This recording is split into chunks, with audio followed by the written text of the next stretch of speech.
एक समय की बात है। गांव का चौक लोगों से भरा हुआ था। रामू की समोसा पाव भाजी की दुकान यहीं की गलियों में थी, जिसका नाम था रामू की रसोई। रामू एक आम ग्रामीण था जो अपने मसालेदार समोसे और तीखी पाव भाजी के साथ काम करता था। जीवन में उन्हें कई कठिनाइयों का सामना करना पड़ा, लेकिन उनकी मुस्कान उनके समोसे की तरह कुरकुरी थी और उनकी भावना उनकी चटनी की तरह मसालेदार थी। लेकिन जब एक नया खाद्य ट्रक उसकी आजीविका को प्रभावित करता है, तो रामू को अपने दुकान को चालू रखने के लिए नवीनता और संघर्ष का एक अनूठा नुस्खा बनाना पड़ता है। रामू ने अपनी बिक्री में गिरावट देखी। निराशा घर कर लेती है, जिससे उनके जुनून की लौ बुझने का खतरा पैदा हो जाता है।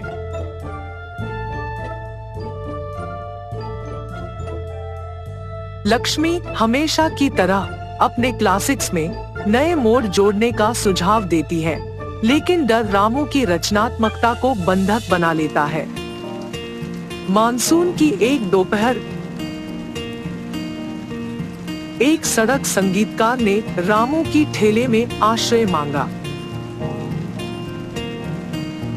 उसकी कोमल मधुर धुन रामू के गरम समोसे के साथ मिल गई और रामू ने खुद को गुनगुनाते हुए पाया। उसको प्रेरणा मिली। वह अपने भोजन को स्ट्रीट संगीत की आत्मा के साथ मिलाने के लिए दृढ़ थे, जिसके हर हिस्से में शहर की जीवंतता झलकती थी।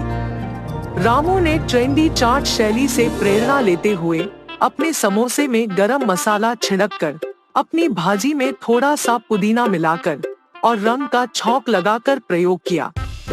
ग्राहक नए आविष्कार की खुशबू और नवीन अवधारणा से आकर्षित हुए।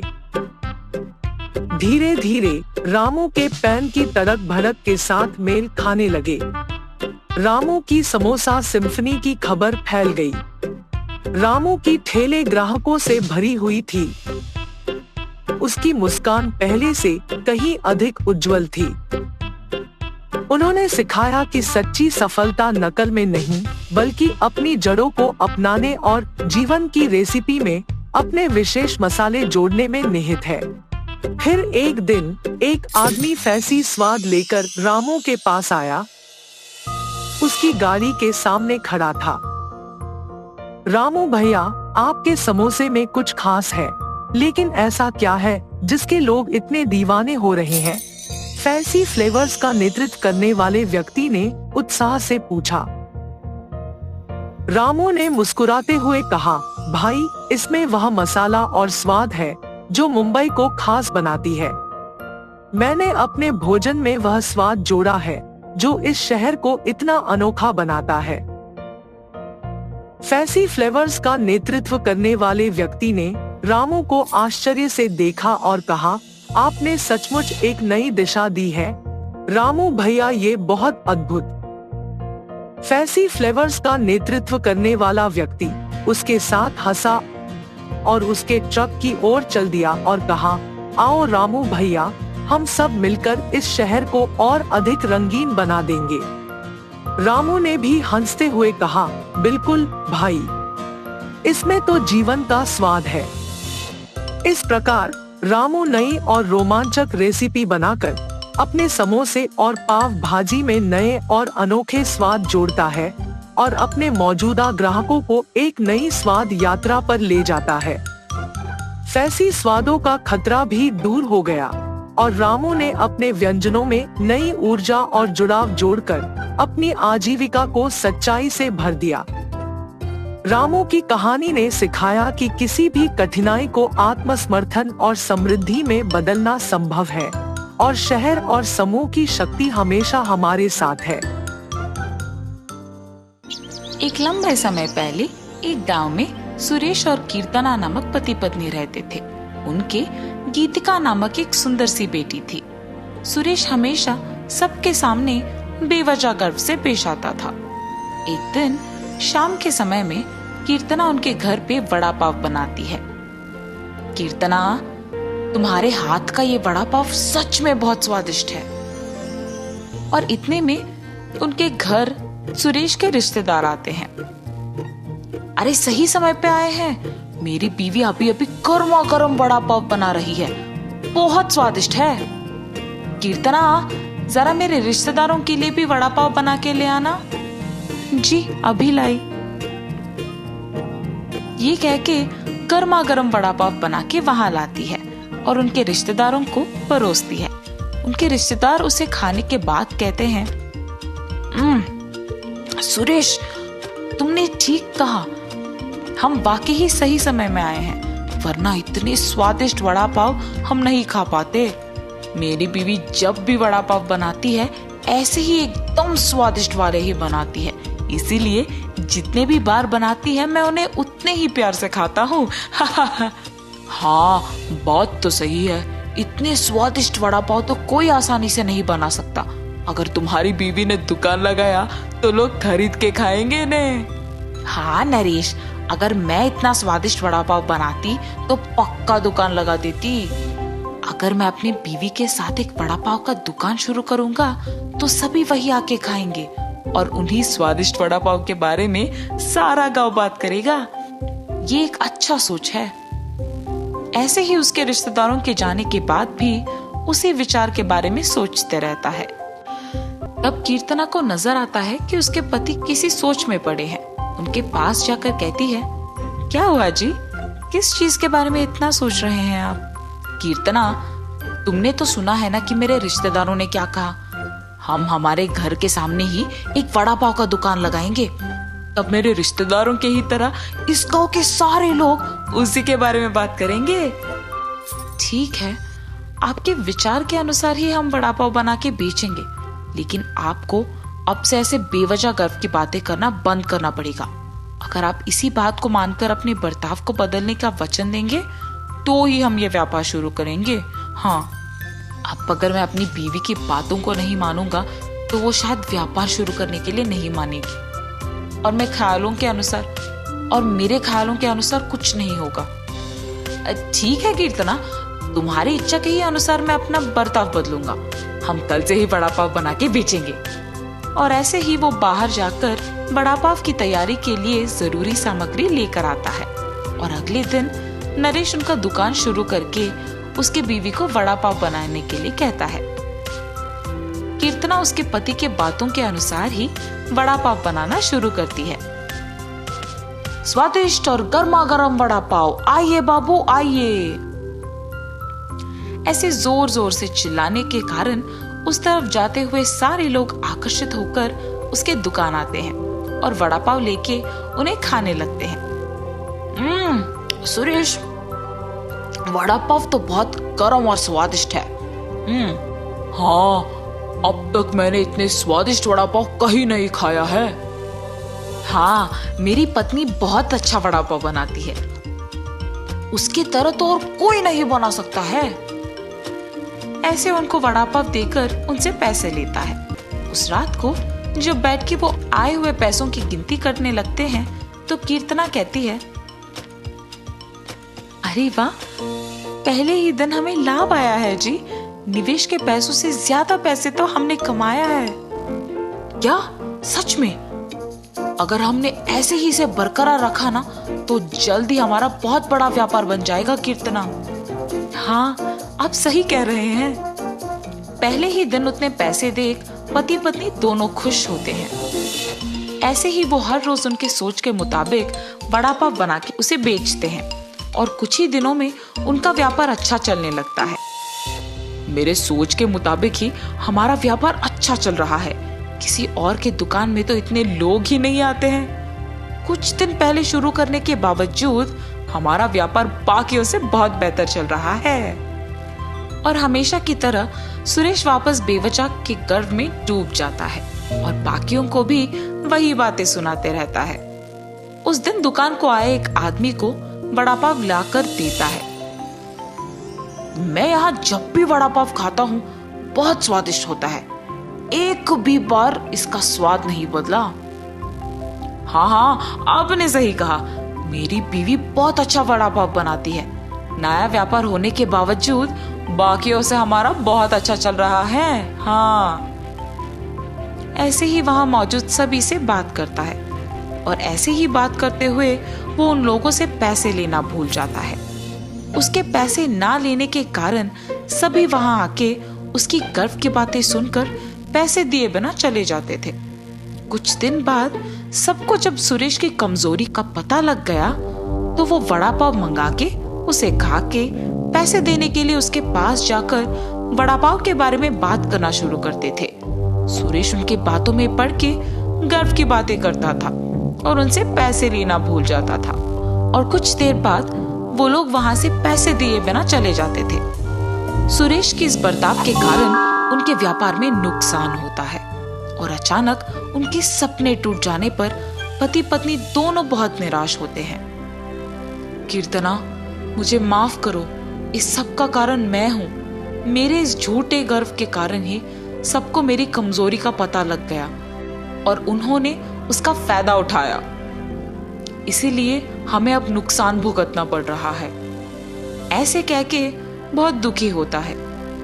आपको अपनी गलती का एहसास हो गया, बस ये काफी है। अब से हम हमारा व्यापार ढंग से चलाएंगे। ठीक है कीर्तना।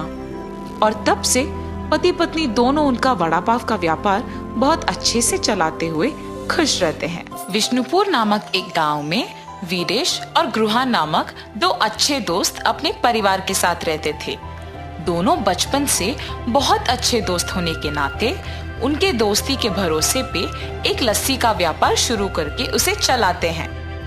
हर रोज वीरेश और गृहन दोनों साथ में उनके लस्सी के दुकान को जाते थे और आते ही दुकान को साफ करके भगवान की पूजा करके लस्सी बनाना शुरू कर देते थे।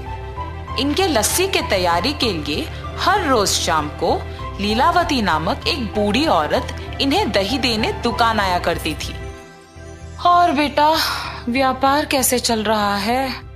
बहुत अच्छा चल रहा है दादी। आपकी इतनी उम्र आने के बाद भी इतना काम करने की क्या जरूरत है दादी? मेरी तो सिर्फ उम्र बढ़ रही है बेटा, शरीर का ताकत तो अब भी जवान है। ऐसे ही दही देने आके उनके साथ थोड़ा बातचीत करके हंस के चली जाती थी। गृहन और वीरेश को भी उनके बारे में अच्छे विचार थे। एक दिन जब लीलावती हर रोज की तरह दुकान को दही देने आई तो उसने देखा कि वहाँ वीरेश नहीं था।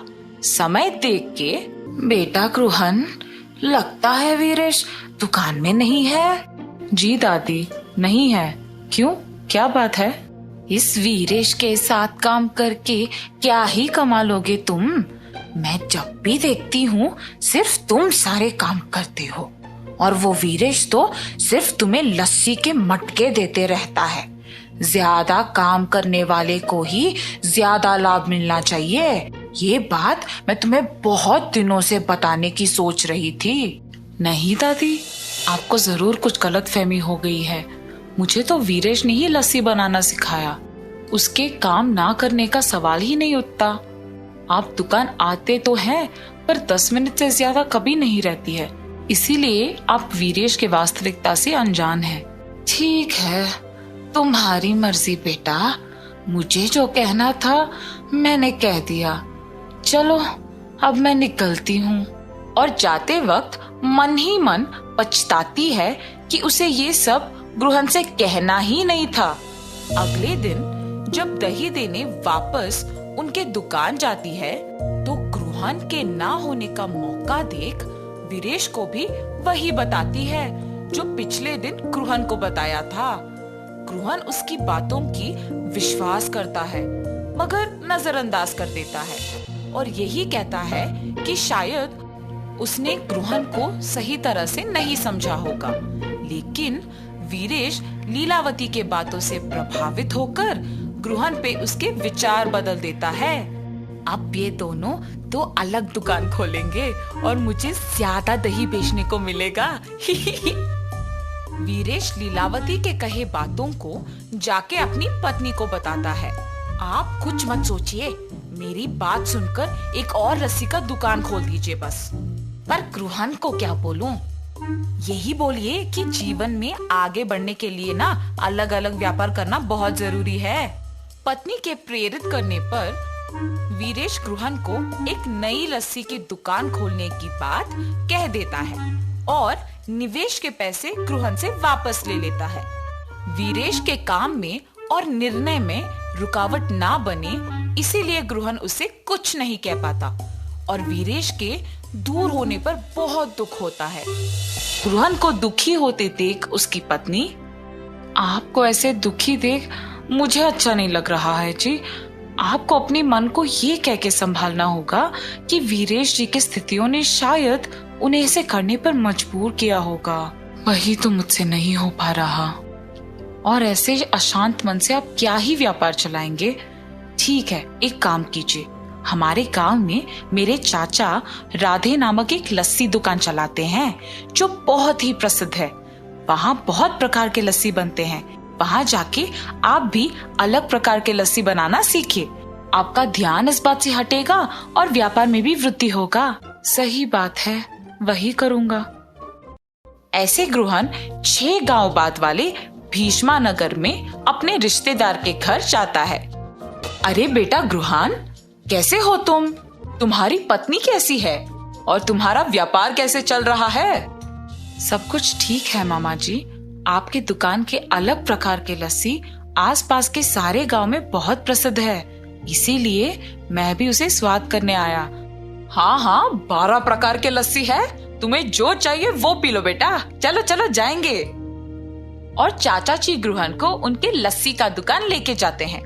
वहाँ पे लोगों की भीड़ लगी होती है। टिकट खरीद के लाइन में खड़ा होके इंतजार करने के बाद उन्हें लस्सी मिलती थी। ये सब गृहन को बहुत नया और अलग लगता है।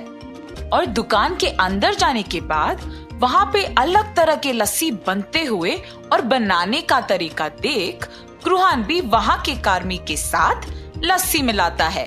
और ऐसे ही जितने भी दिन उस गांव में रहता है, गृहन अलग प्रकार के लस्सी बनाना सीख लेता है। वापस गांव आने के बाद गृहन उसके दुकान में अलग तरह के लस्सी बनाना शुरू कर देता है। वो उसके दुकान के सामने लस्सी के रंगीले चित्र बनवाता है ताकि ग्रामीणों को पता चले कि गृहन के दुकान में विभिन्न प्रकार के लस्सी मिलते हैं, और उसके नाम भी लिखवाता है। वहां से गुजरते हुए ग्रामीण उसे देख आश्चर्यचकित होके उसे पढ़ते हैं।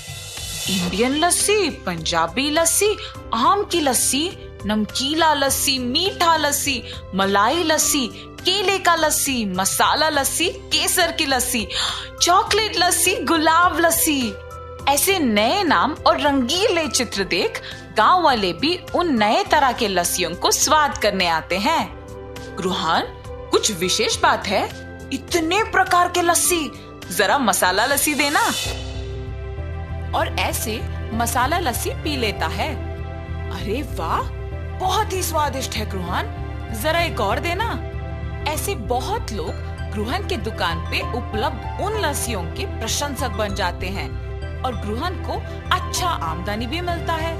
गांव में लस्सी वाला तो सिर्फ गृहन को ही मानते थे, मगर दूसरी तरफ वीरेश के द्वारा निर्मित लस्सी का दुकान गृहन के अलग तरह के लस्सियों की तुलना में फीकी पड़ गई थी और उसे कोई आमदनी नहीं मिल रहा था।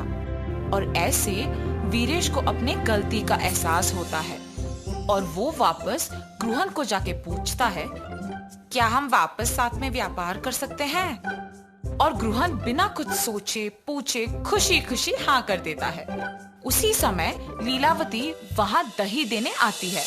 ये क्या है गृहन, तुम्हारे दुकान में वीरेश है? जिस व्यापार के लिए तुम्हें छोड़ दिया था, इसे तो वहाँ होना चाहिए ना। ये दुकान सिर्फ मेरा नहीं बल्कि वीरेश का भी है। तुम्हारे बातों से प्रभावित होके मैंने अपने बचपन के दोस्त को दुख पहुंचाया। अगर अगली बार मुझे पता लगा कि तुम ऐसे काम कर रही हो तो तुम्हारी उम्र की भी इज्जत नहीं करूंगा। वीरेश की बातें सुन के लीलावती डर के मारे वहां से चली जाती है और गृहन वीरेश की बातों पे हंसता है। ऐसे वो बिछड़े हुए दोस्त वापस मिल जाते हैं और खुशी से अपना व्यापार चलाते हैं। एक समय की बात है, गांव की गलियों में जब बातें फैली तो एक नाम जो सभी की जुबान पर होता था वो था कमला। गांव के लोग उसे लालची शहद वाली के नाम से भी जानते थे। कमला गांव में एक पुरानी और अकेली महिला थी जिनकी बुढ़ापे में लालसा बढ़ गई थी और वह बाजार में अपने खुद के शहद का कारोबार करने लगी थी। गांव की चौपड़ में रोज भीड़ लगी रहती थी क्योंकि यहाँ की सड़क गांव की व्यापारी जिंदगी की गति दिखाती थी। रोजाना यहाँ विभिन्न विक्रेताओं और खरीदारों का आना जाना रहता था। लोग अपने अपने उत्पादों को बेचने की कोशिश में लगे रहते थे। गांव की यह व्यवस्था एक बड़े बाजार की तरह ही काम करती थी, जहां हर एक विपणन कर्मी ने अपने उत्पादों को बेचने का प्रयास किया करते थे। कमला बाजार में अपनी खुद की शहद की दुकान लगाने लगी। वह जंगलों से शहद खरीदकर बाजार में बेचती थी, लेकिन उसकी खुद की खोज में लालसा इतनी बढ़ गई थी कि उसने खुद की अच्छे शहद की बजाय अन्य खराब वस्तु के साथ मिलाकर बेचने की शुरुआत कर दी। गांव के लोग कमला की शहद की दुकान पर शहद खरीदने आते थे। वह उनके सामने मिले खराब शहद के डिब्बे खोलती और उनसे कहती, देखो यह शहद बहुत पुराना है, गुड़ नहीं है। मैंने इसकी कीमत भी कम कर दी है, आप इसे सस्ते में खरीद सकते हैं। गांव के लोग उसकी बातों पर विश्वास कर लेते थे और उसके बताए दाम पर शहद खरीद लेते थे। कमला बहुत होशियार थी, उसे किसी के बारे में गलत जानकारी देने में कोई दिक्कत महसूस नहीं होती थी, क्योंकि उसे तो सिर्फ अपने फायदे की चिंता रहती थी। कमला का दिन कुछ इस तरह गुजरता था। वह सुबह सुबह उठकर जंगल में जाती और खराब शहद को अच्छे शहद के साथ मिलाकर डिब्बों में डालती थी। फिर बाजार में आकर उन डिब्बों को बेचने का प्रयास करती थी। गांव के लोग उसकी बातों में आकर उसके खराब शहद को खरीद लेते थे। एक दिन बाजार में विभिन्न विक्रेताओं के बीच बातचीत हो रही थी। कुछ लोग कमला की दुकान के खराब शहद के बारे में बात कर रहे थे। एक व्यक्ति ने कहा, आखिरकार ये कमला किस तरह से बिना किसी को पता चले अपने खराब शहद को बेच रही है। उसका यह काम बहुत ही अच्छे तरीके से हो रहा है। दूसरा व्यक्ति ने उत्तर दिया, हाँ तुम सही कह रहे हो। उसकी चालाकियां अब सभी के सामने आ गई है। उसने लोगों की विश्वासघाती की है और उसकी कमाई बढ़ गई है।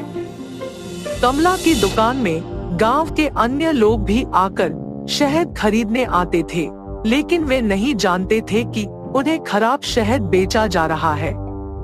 कमला की चालाकियों के कारण वह गांव के लोगों की शहद की मांग को पूरा नहीं कर पा रही थी, क्योंकि उसके पास सिर्फ खराब शहद ही था। गांव के लोग धीरे धीरे कमला की खराब शहद के बारे में जानकारी प्राप्त करने लगे थे। एक दिन गांव के अन्य व्यापारी ने कमला की दुकान में गुप्त रूप से गया और उसकी खराब शहद की बात जान ली। व्यापारी ने गांव के लोगों को सच्चाई बता दी। गांव के लोग बहुत ही गुस्से से कमला की दुकान पर आए और उससे खराब शहद की बजाय अच्छे शहद की मांग की।